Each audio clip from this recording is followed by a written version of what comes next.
Welcome back sa Free Thinking Pinoy Channel. Sa video ito, mapapanood nyo ang 5 hayop na pinakamatinding mag-away.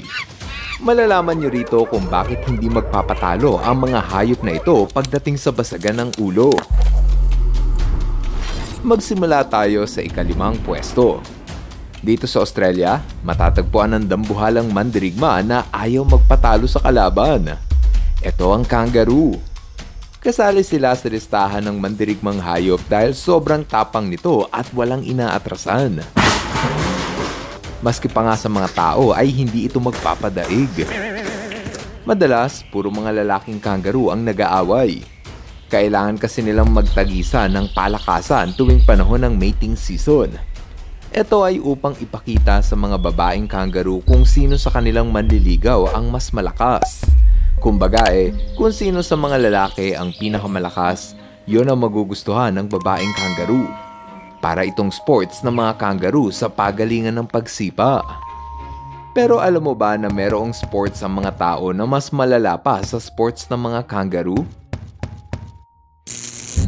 Dito sa East Java, Indonesia, mahilig sila sa sipaan ng bola para mag-football.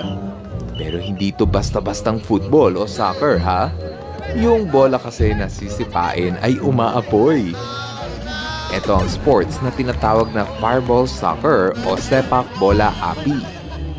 Nilalaro nila ang sports na ito tuwing buwan ng Ramadan. Ang bola na kanilang sinisipa ay gawa sa coconut husk o yung balat o bunot ng niyog. Tapos binubuhusan ito ng kerosene para umaboy.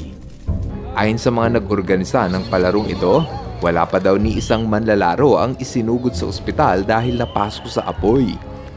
Yun nga lang, sobrang dumi ng kanilang paa. Oo nga pala, huwag niyo itong gagayahin sa inyong bahay dahil pawang delikado. Baka masunog niyo pa ang bahay niyo. Naku, lagot! Siguro, magaling din sa sports na soccer ang mga kangaroo kasi malakas din silang manipa. Buti pa nga ang mga kangaroo ay may oras pang sumali sa soccer. Hindi gaya ng susunod nating contender na walang ginawa kundi ang makipag-away.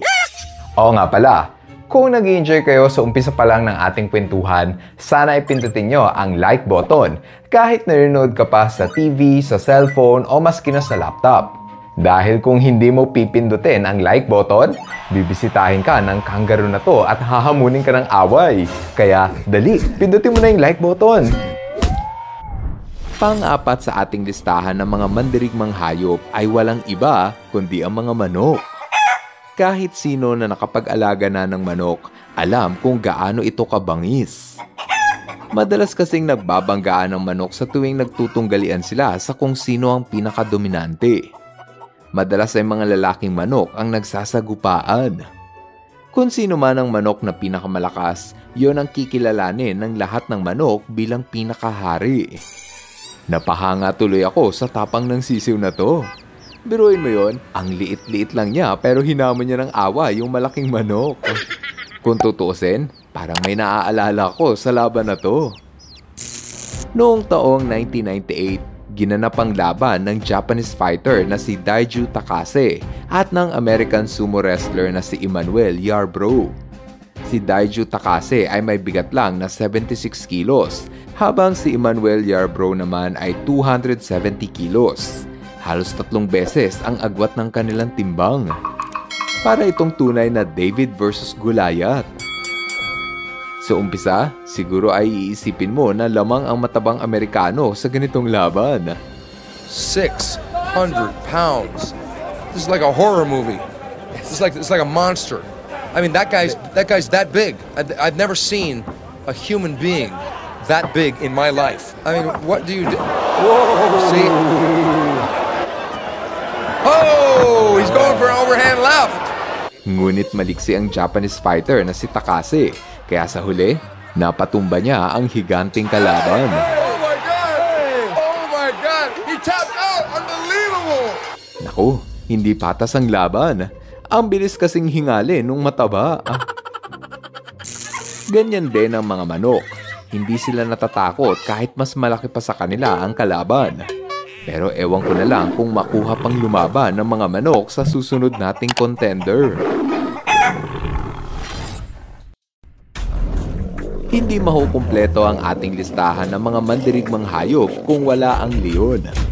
Kaya nga ito tinawag na King of the Jungle dahil para bang walang ibang hayop sa gubat ang gustong lumaban rito. Ang mga leon kasi ay teritorial. Ibig sabihin, ipagtatanggol nila ang kanilang teritoryo sa tuwing may ibang leon ang papasok rito. Ito kasi ang pinakamalaking obligasyon ng lalaking leon, ang protektahan ng kanyang nasasakupang pwesto. Kapag hindi niya naprotektahan ang kanyang teritoryo, aagawin ito ng ibang mas malakas na leon. Talaga namang nakakatakot ang makaengkwentro ng mabangis na leon. Pero alam mo ba na sa ibang parte ng mundo, merong mga tao na pilit itong ginagaya? Dito sa bansang Pakistan, ginaganap ang taunang sports na pinangalanang Islap Kabaddi. Simple lang ang rules para manalo. Kung sino ang may pinakamaraming nasampal, iyon ang mananalo. Bawal mo ring suntukin ang kalaban mo, dapat puro sampalan lang. Ikaw ba, tatagal ka ba sa ganitong palaro? Baka naman mamaga sa sampal yung mukha mo. O mga bata, huwag niyong gagayahin to dahil delikado ang sports na to.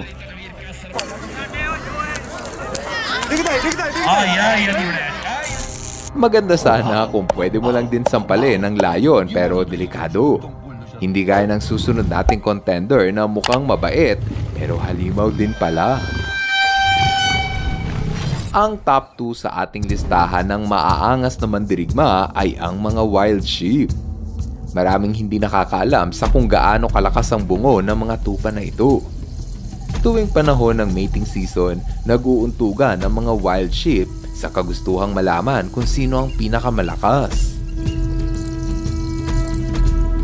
Sobrang tibay ng kanilang mga bungo kaya hindi sila nagkakaroon ng brain damage.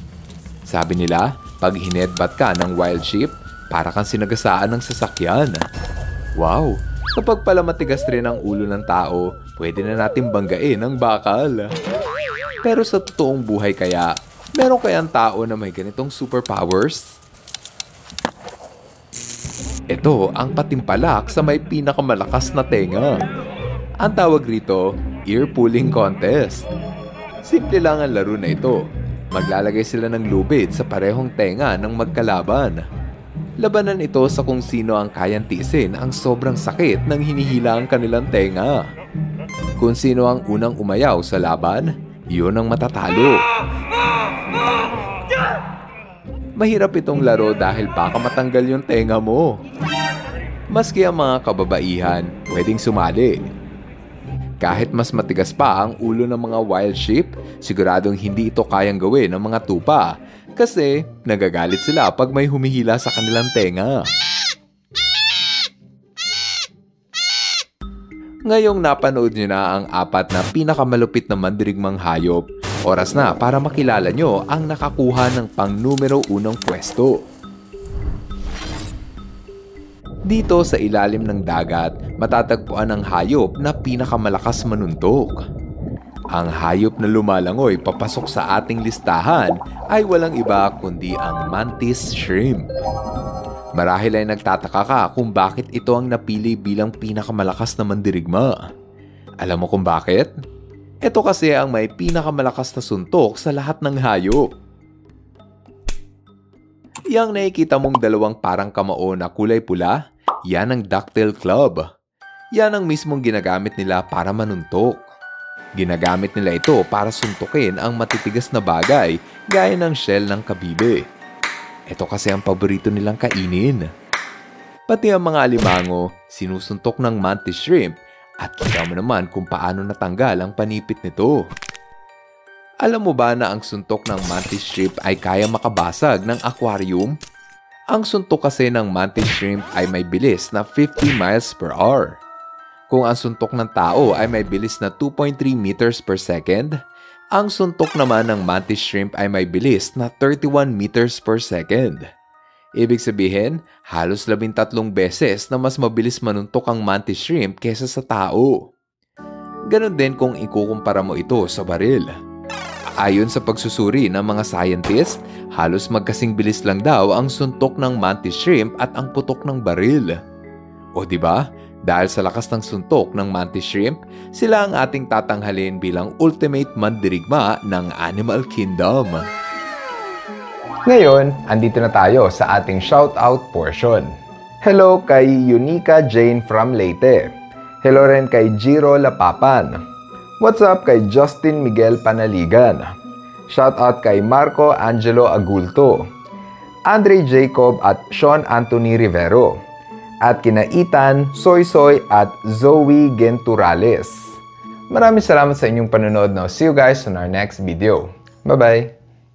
Hello mga ka-FTP! Ako si Nomer at nagpapasalamat sa inyong panunood.